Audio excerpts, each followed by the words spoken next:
Baik, saudara, kita awali dengan informasi yang pertama.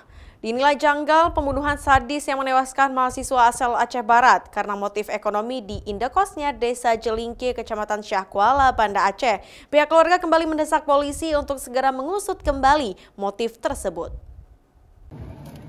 Meski pelaku pembunuhan sadis yang menewaskan Dia Ulfuadi 20 tahun, seorang mahasiswa asal Kabupaten Aceh Barat di indekosnya telah ditangkap polisi kurang dari 1 kali 24 jam.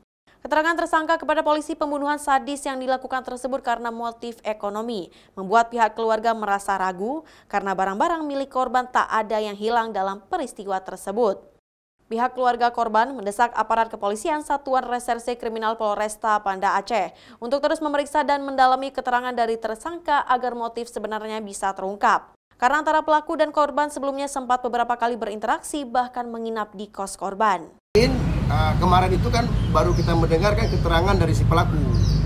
Apakah si pelaku ini ada sedikit memahami tentang bagaimana delik pidana, kan kita belum tahu juga ini.